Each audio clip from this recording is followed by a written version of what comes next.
Bonjour les amis, bon je vous préviens cette vidéo ça va aller vite parce que j'ai pas que ça à faire, hein. Je suis en plein championnat de France de pétanque triplette, je viens de suivre une partie extraordinaire de quart de finale, 2h35, ça se finit à 13-12, j'ai l'intention de continuer, il faut que j'aille faire mon petit marché, ça c'est tous les dimanches matins, je tiens à mon petit marché, les pots avec les potes et tout, la discussion avec les commerçants, c'est la France, quoi, voilà. Bon, donc ça va pas traîner, hein. Donc, bah écoutez, on va parler de Donald, hein, parce que quand même, hein, Donald, quel joueur de poker. Alors vous allez me dire, ouais, t'es en train de parler de stratégie, il y a des malheureux Iraniens qui meurent sur les bombes et tout, vous me faites pas ce coup-là, hein, c'est pas des actes civils, contrairement aux Iraniens qui, eux, visent la population civile israélienne, les tirs israéliens et américains ne visent que des cibles nucléaires. Donc me faites pas le coup du compassionnel, du misérabilisme et tout.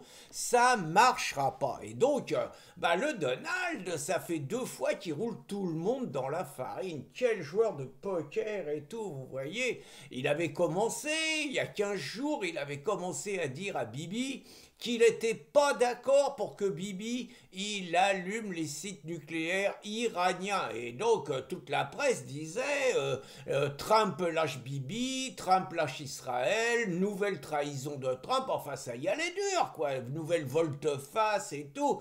Donc est-ce qu'il a endormi un peu les mollahs? Toujours est-il que l'attaque israélienne, qui a commencé maintenant, il doit y avoir une dizaine de jours, a pris de court absolument tout le monde et notamment les dirigeants iraniens. Donc première surprise.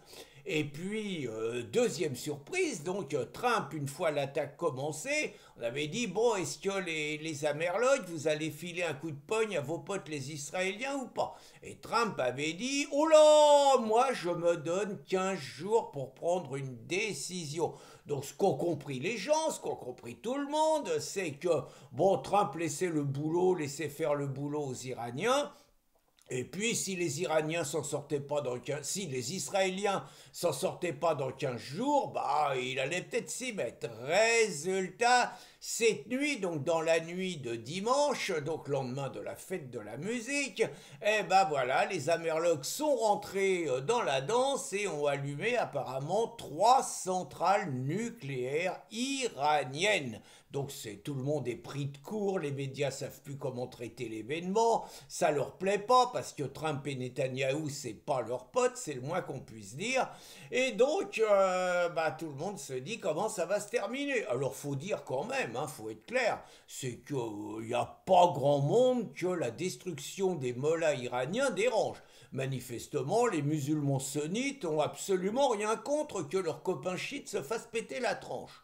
On peut pas dire que Poutine, il assure un service après-vente extraordinairement déterminé vis-à-vis de ses alliés iraniens. Bah, Poutine, il est occupé avec l'Ukraine. Je pense qu'on a vu pour la Syrie qu'il n'avait pas trop les moyens de défendre son pote Bachar. J'ai l'impression que les mollahs, ça va être pareil. C'est pas Vladimir qui va en faire beaucoup. Finalement, tout ce que tout le monde dit, c'est qu'en gros, il y a beaucoup de personnes qui paraissent contents qu'Israël fasse le boulot. Les deux seuls qui grognent un peu, qui pleurent même, c'est Macron. Macron qui a annoncé qu'il n'était pas pour un changement de régime, c'est quand même extraordinaire. Les mecs, ils vous racontent que, bon, quand c'est les Iraniens qui descendent dans la rue, bon, soutien au peuple iranien, quand il y a une voilée, quand il y a une femme qui retire le voile et qui se fait tuer par les policiers, bon, là, tout le monde est un peu indigné. Tout le monde dit que les mollahs ils sont pas gentils, mais tout le monde veut interdire à Bibi de bombarder les mollahs qui ont annoncé quand même juste un peu que quand ils auraient la bombe ils pèteraient Israël. C'est quand même extrêmement curieux. Donc Macron qui le dit qu'il faut pas changer de régime. On se demande d'abord quelle est sa légitimité pour dire ça, et c'est quand même un peu aux Iraniens de décider.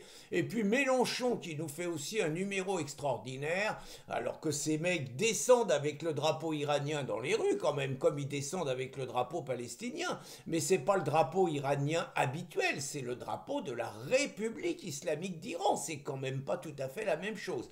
Et donc Mélenchon nous la joue, que bien évidemment qu'il n'est pas d'accord avec ce que fait le régime iranien, encore qu'on voit pas ce qu'il dérange de trop quand on voit les alliances qu'il cherche, mais qu'il interdit à Bibi et aux Américains de les bombarder. Autrement dit, je suis pas d'accord, mais il faut les laisser en place, quoi.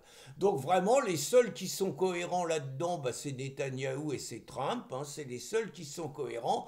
Et puisque je vous parlais de poker menteur, il y en a un qui devrait se méfier, c'est Khamenei, le chef de la République islamique d'Iran. Je vais vous dire pourquoi il devrait se méfier. Tout simplement parce que Donald a fait savoir il y a quelques jours que d'abord il savait où il se cachait, mais que surtout il interdisait à Bibi de tuer Khamenei. Moi, à la place de Khamenei, quand on voit déjà les 2 premières déclarations de poker menteur de Donald, je me méfierais. Bonne journée les amis!